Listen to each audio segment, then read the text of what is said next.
You know, it just dawned on me that Durarara is about to reach that conclusion. It only has 2 episodes left, and I mean, this episode opens your eyes up to a lot of the plot lines that have been building up for seasons now are finally reaching that climax. I mean, the Mikoto and Kita meetup, to Henri getting accepted, and then the Shizuo and Izaya stuff. I mean, there's a bunch of other things going on, and it's kind of amazing to realize all these things have been built up for a very long time, and years, actually. I mean, years. Because, I mean, before we ever got Season 2, 3, or 4, I know there was anime watchers that watched Durarara when it aired. I remember many Chibits talking and mentioning to me how they waited for many, many years for a sequel.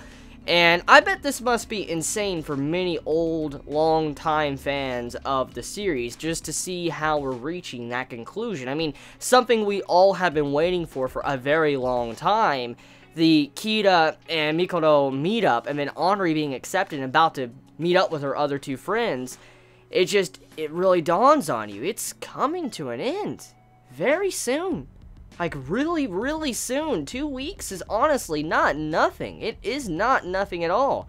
So, it's going to be sad to see this come to an end, because I tell you right now, I'm going to miss these characters. I'm going to miss a lot of these characters. Like, Walker, oh my god, Walker, he's always been one of my personal favorites, and Erica has also been one of my personal favorites, but, I mean, Walker in this episode and Erica, they really kind of stole the episode from me, but when it came to comedy or other scenes, because Walker, when he sees Saika and Henri, and it's revealed that Henri is kind of not human, and she has a demon sword inside of her body, nobody really freaked out. Like, nobody was scared or anything, and I love the explanation for it. It was really good stuff right there, and Dr. Chin, you're a good man for it.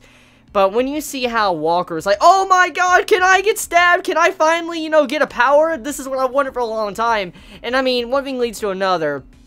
Or to where Walker says, wait a minute. Does that mean that this sword won't, you know, kind of allow me to be just for 2D? I'll have to be there for 3D? And I'm like, oh my god, only fucking Walker. Only Erica and Walker would probably talk about this. And he's like, nope, I'm not doing it. I'm not getting the supernatural power. I don't want to be for 3D, 2D over 3D. And I'm like, just like, really, Walker? So, I got a good laugh right there. That was a really funny fucking scene. That probably one of the funniest scenes of the episode. And then Erica's scene to when she's like, okay, what would a main character do? What would we do right now? She's looking for her fucking bag. And she gets red contacts and she's like, yeah, like a fucking zombie and shit. That was too funny. So, Erica and Walker, I love your comedy. I mean, last week's episode, they had some great comedy, too. But, I mean, this right here, just seeing that, I got a good laugh. Definitely, I did not expect that type of humor to be in this episode. So, very good shit, Durarara, when it comes to that. And that's one of the things I'm really going to miss when it comes to the series, when it does conclude in 2 weeks. And I'm willing to bet majority of these last 2 episodes are going to be rather serious, because it's going to be wrapping up plot points that we need answered since the very beginning of the series.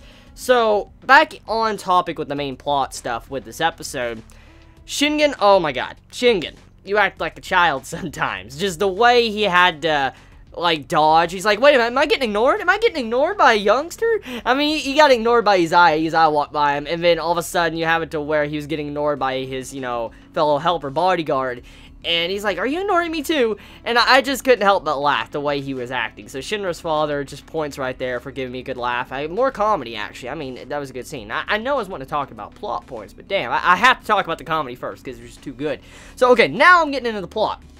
So the plot of this episode is, Shizuo and Izaya also at the beginning of the episode, Izaya is running away. And even though it looked like he might be broken, I mean, anyone hit by a steel beam like a fucking baseball is probably not going to walk right. And I'm really surprised Izaya is not dead. I mean, I know he's been chased after by Shizuo for a very long time. And I mean, if you were hit by a steel fucking beam, I don't think you're going to walk again. I just don't believe you will. Now, of course, this is an anime. Of course, this is Durarara and all that. I shouldn't, you know, look at everything realistically.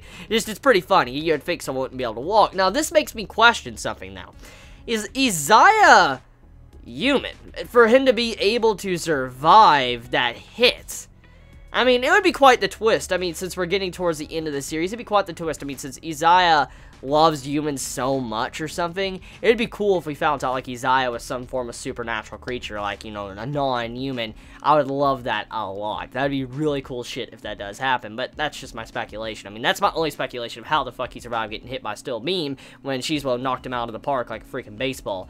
So yeah, a lot of shit going down with that. That fight's pretty much almost done. Izaya is probably going to get murdered by Shizue in the next couple episodes, and I can't wait to see it, because even though I like Izaya, he has it coming. Now, besides that, talking about Shinra and Celti. Now, this right here is, once again, another main plot thread that's been building up for a while, and Shinra is pretty much... he's kind of saying he's going to do anything he can to put Celti back the way she was, even if he has to do things that Celti would not like. And because of this, that is rather ominous. And I feel like the way it's going with these death flags that Shinra has gotten in these past couple episodes, I wonder if he's going to die by the hands of Celti, which that would be kind of fucked up. Just imagine if Celti kills fucking Shinra. Oh my god, dude. That would be fucked. That would be so fucking fucked if Celti kills Shinra. Bro, what the fuck? And then we see how Mikoto already anticipated what Kita was doing, and he met him on top of the rooftop and was talking to him. And this scene right here, it's probably the creepiest out of all the scenes, because there was a lot of suspense and build-up in the scene, and you don't know what is really going to happen, because as we know, Mikoto is in a state right now to where you don't really know what he could possibly do. He's very dangerous. He's a very dangerous individual, and we know he was given a gun. We've seen it. And because of this, when he pulls out the gun before and showed us, we know he has it on him. And then when he's talking about how he wants to show something to Kita and all that, it makes me scared, because does this mean that Mikoto might pull out his gun to shoot Kita? Or someone else? I'm very curious, because that right there, that's what is really having me worried. There's a lot of suspense in that scene, because you know Mikoto has a gun. Kita has no idea. Kita looks at, you know, Mikoto as a great friend, and if Mikoto pulls out a gun, what will happen? Will he shoot him? Or will something else happen? I mean, what will be the general reaction? But besides that, however, I love this episode. All the plot threads getting closure and reaching that final part to where they're about to wrap up. I mean, everything was pretty much put to the point to where one episode can pretty much cover everything because of the pacing of Durarara. It's going to be sad. It's going to be sad. I would not expect a lot of things to conclude next week and get our final bow tie on it. So yeah, let me know your thoughts in the comments below. You all have a wonderful day or night wherever you live. Please be safe. Chibi out.